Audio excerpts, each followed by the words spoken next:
Welcome sa Durs 2.0. Fresh at nagbabagang happenings ba ang hanap mo? Mga padabarkads man yan o mga trending topics? Pwes, sagutin natin yan.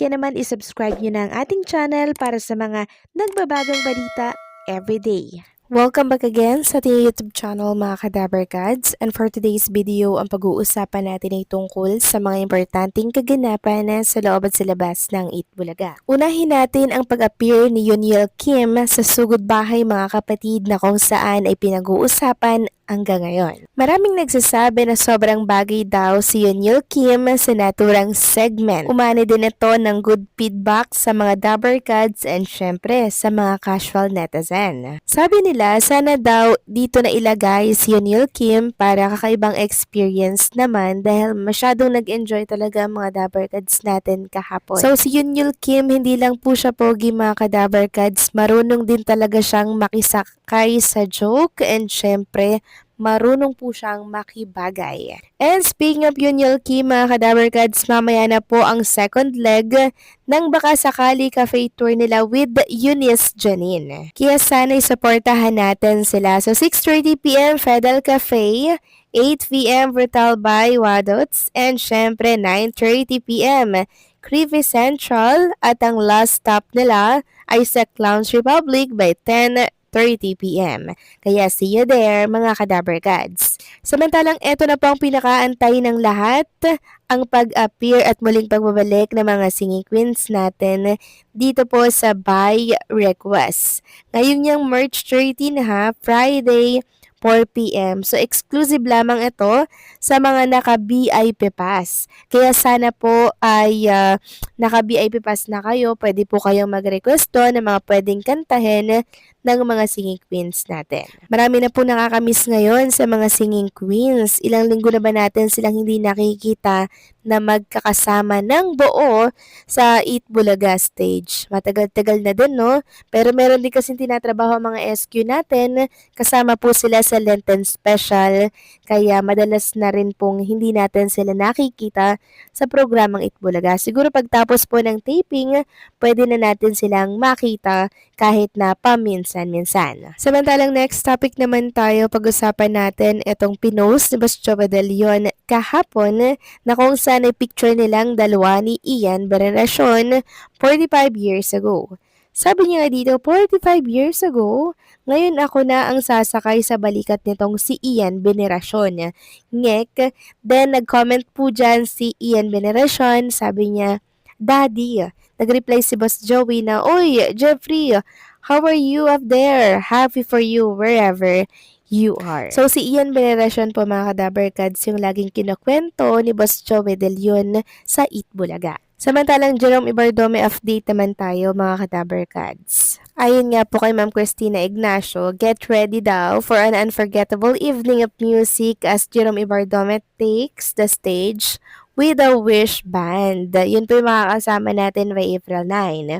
Feel the rhythm, sing along to your favorite songs, and experience a night full of energy, fashion, and amazing live performances.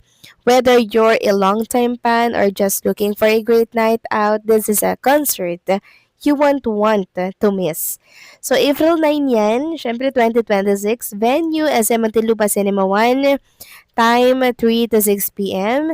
So, pwede nyo pong isama yung inyong mga kaibigan, family, and ito po yung araw na talaga namang hindi nyo makakalimutan. Suportahan natin si Jerome Ibardome. Samantalang next topic naman tayo, pag-usapan naman natin ang tungkol dito sa isang Dabarkads na kung saan ay may panawagan po sa lahat. Ayon nga dito, Isa Calzado urge everyone to avoid self-medicating and to seek help from qualified doctors relying on credible sources like the World Health Organization. So inalala po ni Isa Calzado mga Kadabarkads yung time na nagkaroon po siya ng COVID-19.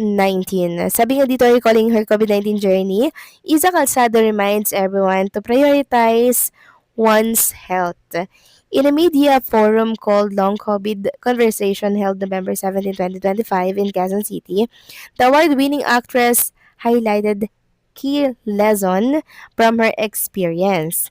She reminds the public to stay vigilant as COVID-19 can affect people of any age or health condition. Practicing self-care, looking after both physical and mental health, and seeking support from loved ones, healthcare professionals, or support groups are essential steps in staying healthy. The Celebrity Mom recovery journey serves as a powerful reminders to prioritize well-being and remain safe and informed. According to the World Health Organizations, approximately 65 million individuals are affected by long COVID worldwide. Anyone who gets infected with SARS-CoV-2, whether mild, severe, is at risk of developing long COVID. Kaya ang paalala po ni Iza Calzado, avoid self-medication and pwede kayong magpa-check up, 'di ba, sa talaga namang qualified doctors. Samantalang next topic naman tayo, pag-usapan naman natin ang tungkol dito sa pagtulong po ng isa sa mga co-producer ng Eat Bulaga. So, 'di ba, ang nagmamay-ari po ng Meralco ay si Mr. MBV. Ayon nga dito, maraming salamat sa One Meralco Foundation para sa libreng charging station at sa pamamahagi ng masasarap na arroz caldo para sa ating mga kapatid na pansamantalang nanunuluyan sa evacuation center sa Barangay Pinyahan, Quezon City na naapektuhan ng sunog sa Nia Road. Sa gitna ng pagsubok, malaking bagay ang mga simpleng tulong na ito na nagbibigay ginhawa, lakas at pag-asa sa ating mga kababayan. So maraming salamat daw sa pagtulong at pakikiisa. So nakakatuwa lang at nakakataba ng puso na si Mr. Manny B. Pangilinan sa pamamagitan po ng One Meralco Foundation, talaga namang nagpapaabot po ng tulong sa mga kababayan natin na nangangailangan po ng agarang aksyon, agarang tulong sa pamamagitan ng libreng pagkain, libreng charge, 'di ba? Doon pa lang mga kadabarkad, simpleng tulong na po 'yon, na-appreciate na po 'yan ng ating mga kababayan, lalo't nasunugan po sila.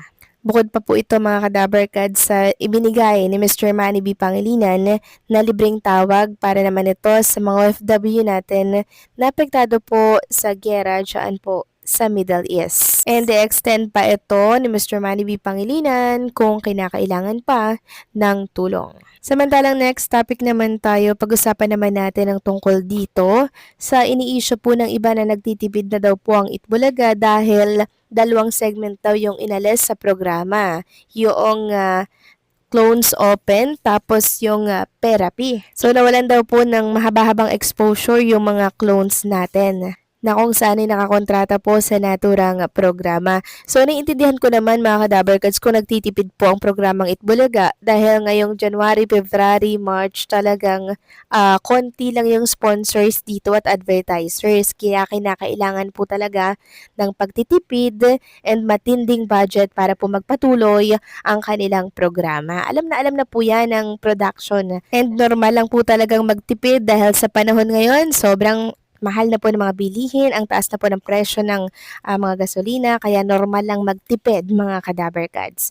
So paano hanggang dito na lamang po ang update natin. Maraming salamat sa patuloy na pagsuporta.